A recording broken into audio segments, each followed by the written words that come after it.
Hello दोस्तों, दिल से स्वागत करता हूं मैं डब्ल्यू आई के आज के वीडियो में। आज के वीडियो में हम चर्चा करेंगे एक सेक्टर एफएमसीजी। एफएमसीजी जैसे कि बहुत अंडर वैल्यूड अभी चल रहा है। आप फर्स्ट पॉइंट में हम चर्चा करेंगे कि एफएमसीजी जो अंडर परफॉर्मेंस चल रहा है अभी, उसका रीजंस क्या है, और उसको हम देखेंगे। बीओबी कैपिटल का एक रिसर्च रिपोर्ट है, उसके हिसाब से हम चर्चा करेंगे कि क्या क्या उन्होंने आइडेंटिफाई किया है। सेकेंड में कि रिवाइवल होने जैसा कोई भी सिग्नल है या नहीं है, ये सेकेंड पॉइंट में हमारा डिस्कशन पॉइंट रहेगा।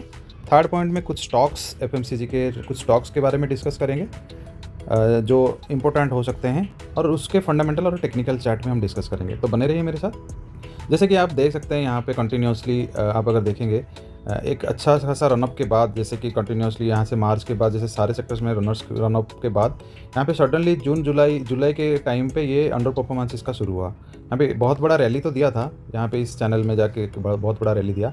उसके बाद अंडर परफॉर्मेंस इसका जारी रहा, जो कि अभी भी कंटिन्यू कर रहा है और अभी भी इस रेंज में फंसा हुआ है। अभी यहाँ से रिवाइवल हो सकता है, नहीं हो सकता है, क्या रीजन्स है, चलिए देख लेते हैं। यहाँ से नीचे जाना है या इसको ऊपर जाना है, वो सारा हम डिस्कस करेंगे।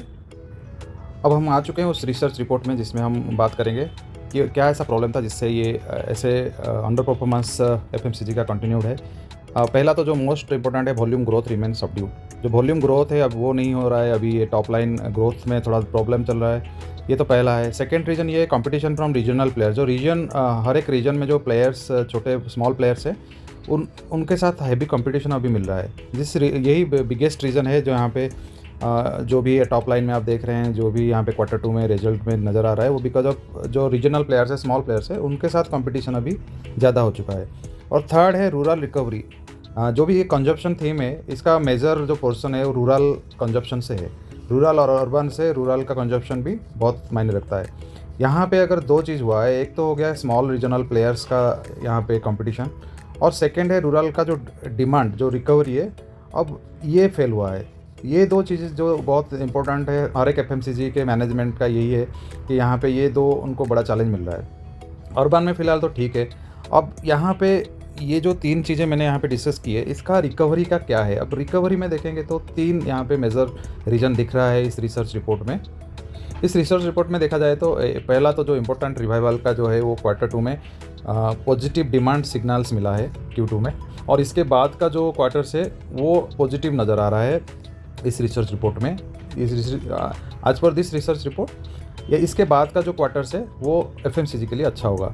सेकेंड है जो मार्जिन एक्सपांसन, उसका भी हिंट मिला है Q2 में, तो मार्जिन धीरे धीरे एक्सपांड हो रहा है, और मार्जिन अगर एक्सपांड होगा तो ऑब्वियसली प्रॉफिट ज़्यादा होगा, और वो इम्पोर्टेंट होगा कि इस कंपनीज़ का रिवाइवल के लिए बहुत इंपॉर्टेंट होगा। और थर्ड में जो मैनेजमेंट का कमेंट्री, ये भी अच्छा था क्वार्टर 2 में, और इसके बाद वाला क्वार्टर्स में वो सही हो जाएगा, ये मानना है इस रिपोर्ट के बारे में।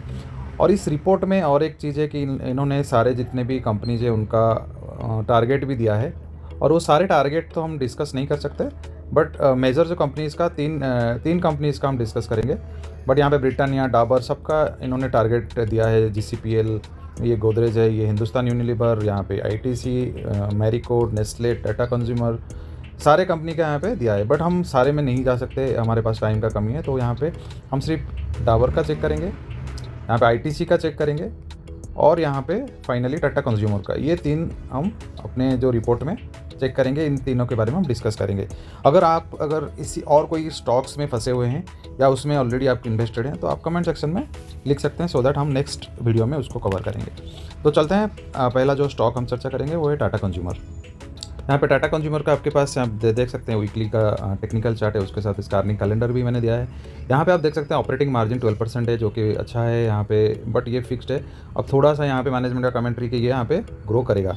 अब यहाँ पे सेल्स में भी 11% का इंक्रीज़ है, यहाँ पे 2% इंक्रीज़ है, EPS में भी ग्रोथ है। तो यहाँ पे आप देख सकते हैं EPS पॉजिटिव यहाँ पे ग्रोथ है। यही रीजन यहाँ पे EPS अगर आप कैलकुलेट करेंगे फ्रॉम सितंबर 22 के साथ, 22% से पहले का था, और यहाँ पे 2% है। आप समझ सकते हैं क्यों एफएमसीजी यहाँ पे अंडर परफॉर्म कर रहा है। अब यहाँ से जो अदर आगे का क्वार्टर आएगा, वहाँ से इम्प्रूवमेंट आने का बहुत सारा पॉसिबिलिटीज़ है। आप यहाँ पे नोट कर सकते हैं, यहाँ पे जैसे आपको अगर इसमें बनाना है कोई भी पोजीशन, तो यहाँ पे 876 ये लेवल है, यहाँ पे बना सकते हैं। उसके नीचे आप 838 में एक बना सकते हैं पोजीशन, नीचे 761 पे पोजीशन ले सकते हैं आप अगर शिप करना है, और नेक्स्ट 694 आप ले सकते हैं। और इसका जो नियरेस्ट टारगेट जो मिलेगा आपको एटलीस्ट 1100 से 1200 आपको टारगेट मिलेगा। ये हो गया टाटा कंज्यूमर का। अब चेक कर लेते हैं आईटीसी का। अगर आप देखेंगे यहाँ पे ऑपरेटिंग मार्जिन कंसिस्टेंटली यहाँ पे 35% के अराउंड है, और यहाँ पे आरओई आप देख सकते हैं, आरओई भी 30% मिल रहा है, तो बहुत अच्छा है, कोई बुराई नहीं है इसमें। सेल्स में 4% का ग्रोथ है अगर हम कंपेयर करेंगे, और यहाँ पे ये बड़ी कंपनी है तो 4%, यहाँ पे 3% 7% ऐसे ही इसका ग्रो होता है। और यहाँ पे अगर देखेंगे ईपीएस ग्रो भी 5% है। सिमिलर आप देखेंगे क्यों आप एफएमसीजी क्यों अंडर परफॉर्म कर रहा है, आप उसका रीज़न भी जान सकते हैं। 5% का ग्रो है, आप देख सकते हैं, पहले 20 एटलीस्ट 20% 15% ग्रो था, अभी कम होकर 5% हो चुका है। तो यहाँ से नज़र आ रहा है कि थोड़ा सा रिवाइवल हो सकता है। और यहाँ पे आप देख सकते हैं ईपीएस का जो है वो 4 है, 3.7, 4, 4.2, 4.1 और ये 3.9 है। तो ईपीएस में कंसिस्टेंट ग्रोथ ज़्यादा, मतलब डबल नहीं हो रहा है, ग्रोथ इतना ज़्यादा नहीं हो रहा है। यही रीज़न है कि अंडर परफॉर्म कर रहा है। आप देखिए यहाँ जो टॉप बनाया था 499 में, उसके बाद से कंटिन्यूसली अंडर परफॉर्म ही चल रहा है। अगर आपको बनाना है तो यहाँ पे आप थोड़ा सा आप शिफ्ट करना चाहते हैं तो यहाँ पे 437 में एक शिफ्ट बना सकते हैं, नीचे 393 और यहाँ से 347 और 325 ये आप नोट कर सकते हैं। और ऊपर में जो 500 है ये टारगेट आप बना के चल सकते हैं। यहाँ से अगर मान के चलिए तो 437 से 500 का टारगेट बना के चल सकते हैं। अगर नीचे आता है तो आप शिप के हिसाब से इसमें शिप 1 शिप 2 आप कर सकते हैं, यार शिप 3 शिप 4 3 शिप का मैंने दे दिया है। अब आप इस हिसाब से इन्वेस्टमेंट कर सकते हैं। अब चेक कर लेते हैं डाबर का आप देख सकते हैं कंटिन्यूसली यहाँ पे इसका भी जो आरओईज़ है वो 20% ही है आरओई। यहाँ पे ऑपरेटिंग मार्जिन देखेंगे तो ऑपरेटिंग मार्जिन में 16-18% का ऑपरेटिंग मार्जिन है, और यहाँ पे 2% यहाँ पे देख सकते हैं, बहुत इतना अच्छा नहीं है ईपीएस का ग्रोथ, बट पहले से नेगेटिव से यहाँ पे पॉजिटिव में आया है ईपीएस ग्रोथ। और यहाँ का जो बट सबसे अंडर परफॉर्म डाबर ही कर रहा है, लास्ट 2-3 ईयर्स आप देखेंगे यही रेंज से ही घूम रहा है। बट ये बेस्ट था, 505 बेस्ट था जहाँ पे आप बाय कर सकते थे। और अगर यहाँ पे भी एंट्री करेंगे तब भी कोई प्रॉब्लम नहीं है। यहाँ से मुझे अपसाइड दिख रहा है टिल 576 या 580, यहाँ पे जो 600 तक मैं इसका अपसाइड देख रहा हूँ। अगर अभी 537 या 540 में भी लेते हैं तो 505 में अब 2 इन्वेस्टमेंट के ये फर्स्ट वन हो गया और ये सेकेंड वन हो गया, और आपका जो टारगेट होगा वो 600 एटलीस्ट 600 तक टारगेट होना चाहिए। तो उस हिसाब से आप अपना इन्वेस्टमेंट बना सकते हैं। यहाँ पे एटलीस्ट 20-30% का अपसाइड के लिए आप यहाँ पे इन्वेस्ट कर सकते हैं।